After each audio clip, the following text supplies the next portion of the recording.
और हनुमान जी अब उड़ान भरने की तैयारी में हैं।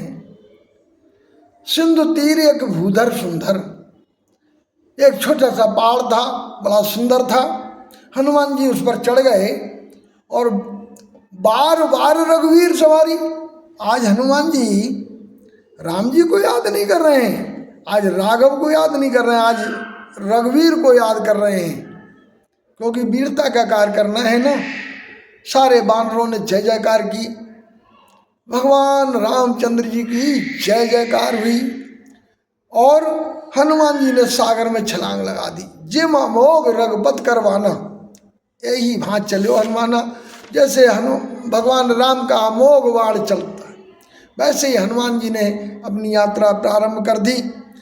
अब आज भगवान राम के बाण की विशेषता सुनिए। भगवान राम का बाण अमोघ है। सारी औषधियाँ जितनी भी हैं सब पर लिखा होता है ये रामबाण औषधि है। किसी औषधि पर ये नहीं लिखा होता है ये पिनाक औषधि है, ये सुदर्शन चक्र औषधि है, ये गदा औषधि है, ये त्रिशूल औषधि है। सब पर यही लिखा होता है रामबाण औषधि है, क्योंकि रामबाण अमोघ है, ये कभी खाली नहीं लौटता है।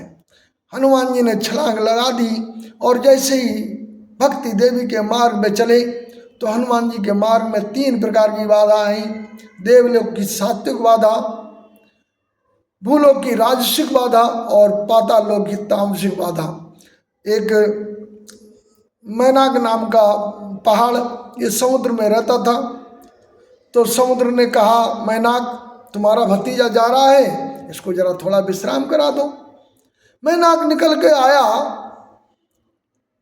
इसके भी पंख थे और हनुमान जी से कहा हनुमान तुम तो मुझे जानते नहीं हो, मगर मैं तुम्हें जानता हूँ, क्योंकि ये हनुमान जी के पिताजी का मित्र था। कहने लगे आप मेरे रिश्ते में भतीजे लगते हो, आप थक गए होगे, बहुत लंबी यात्रा करके आ रहे हो, अब थोड़ा विश्राम कर लो तब आप जाना। हनुमान जी ने कहा अभी तो मुझे प्रभु कार्य के लिए जाना है, माता जी की खोज करनी है, पता लगाना है और मुझे अभी तो समय है नहीं। हनुमान ते परसा कर पुन कीन प्रणाम। हनुमान जी ने स्पर्श किया और उनको प्रणाम किया। अब आप देखिए हनुमान जी का यहाँ पर विचित्र दर्शन है। हनुमान जी चाहते तो उसे डांट सकते थे। हनुमान जी निरहंकारी हैं, हनुमान जी को अहंकार नहीं है। उन्होंने सोचा किसी से बिगाड़ने की जरूरत नहीं है, पता नहीं कब किसकी आवश्यकता पड़ी जाए। हनुमान जी ने उनको प्रणाम किया। हनुमान जी प्रणाम करके और आगे बढ़े। देवताओं का माथा ठनक गया। देवताओं को लगा इतना बड़ा त्यागी, इतने सोने के पहाड़ को ही त्याग दिया, छोड़ दिया। देवताओं को अपनी कमजोरी मालूम थी, क्योंकि देव योनि भोग योनि है और भोगी को हमेशा कंचन और कामनी चाहिए।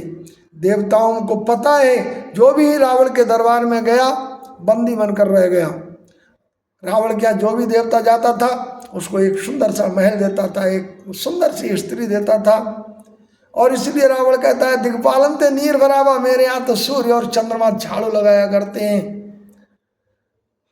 और पवन मेरे यहाँ झाड़ू लगाया करते हैं, मेरे यहाँ बरों नीर भरा करते हैं, सारे देवता मेरे अधीन रहते हैं।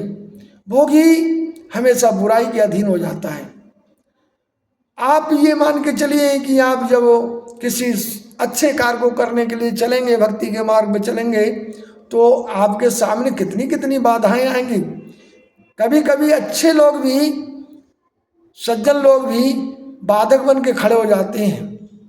दुष्ट लोग ही नहीं, सज्जन लोग भी बाधक बनते हैं। हनुमान जी के मार्ग में कैसी कैसी बाधाएं आई। यहाँ से निकले, मैनाक को प्रणाम करके देवताओं का माथा ठनक गया और देवताओं ने सुरसा नाम की एक सर्पणी की माता थी, उससे कहा जाओ हनुमान जी की परीक्षा लेना। वैसे तो हनुमान जी निवृत्ति के मार्ग में साधक हैं, मगर पता नहीं आगे लंका तो प्रवृत्ति की नगरी है, कहीं भटक ना जाएं। अब यहाँ से सुरसा को देवता परीक्षा लेने के लिए भेज रहे हैं। बोलिए शंकर भगवान की जय।